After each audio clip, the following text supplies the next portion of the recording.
Bonjour à tous et bienvenue sur Séries et Jeux vidéo.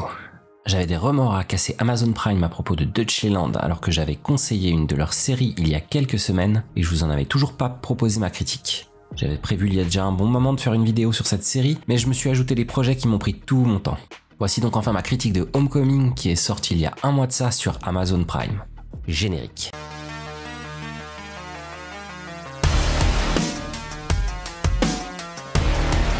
Homecoming est la toute nouvelle série de Sam Esmail qui nous avait proposé l'inoubliable Mr. Robot.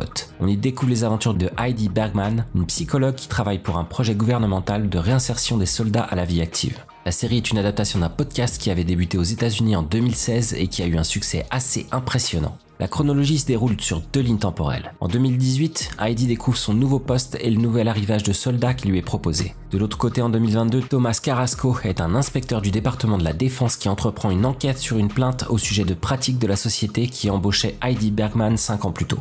En général, dans les séries, lorsqu'il y a plusieurs lignes temporelles, on peut vite s'y perdre. Mais ici, les choses sont claires et la réalisation nous permet de mieux faire la distinction. La méthode est simple, en 2018, l'image est un 16/9 standard et en 2022, on passe en 4/3 avec un code couleur bien plus terne pour bien mettre en avant ces secrets qui ont brisé la vie de plusieurs personnes.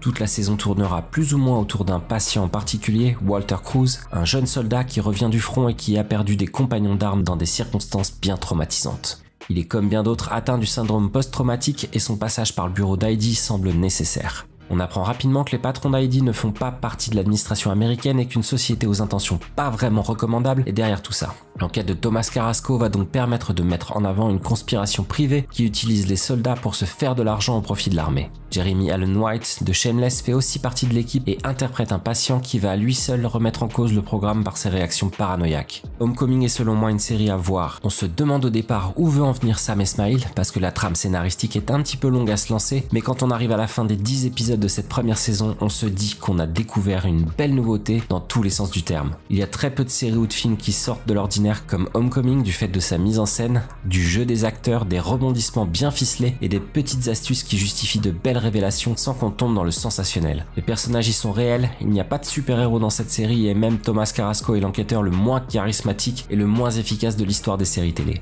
Il ressemble à une version de Columbo sous antidépresseur et sans aucun pouvoir, mais il s'avère être tout aussi efficace au bout du compte en assumant cette impuissance judiciaire. J'en ai terminé pour cette semaine avec mes critiques de séries plus ou moins attractives. Amazon a été capable ce mois-ci de nous montrer les deux extrêmes de ses capacités. La semaine à venir, vous aurez le droit à la présentation de la toute nouvelle série d'M6 Papa ou Maman parce que j'ai été invité à l'avant-première avec les acteurs. Je reprends les bonnes habitudes et vous propose un petit sondage pour savoir ce que vous préférez avoir à l'avenir. Je vous propose donc une critique de 1983 sur Netflix, une autre série hors norme qui se passe en Pologne dans une uchronie à la maître du haut château. Et de l'autre côté, Baby, une nouveauté également sur Netflix qui ressemble à la version italienne de la série Elite dont j'ai déjà fait la critique. Comme d'habitude, abonnez-vous, partagez mes vidéos partout sur la toile et ajoutez votre commentaire pour me dire ce que vous avez pensé de Homecoming. Je vous retrouve rapidement sur Séries et Jeux vidéo.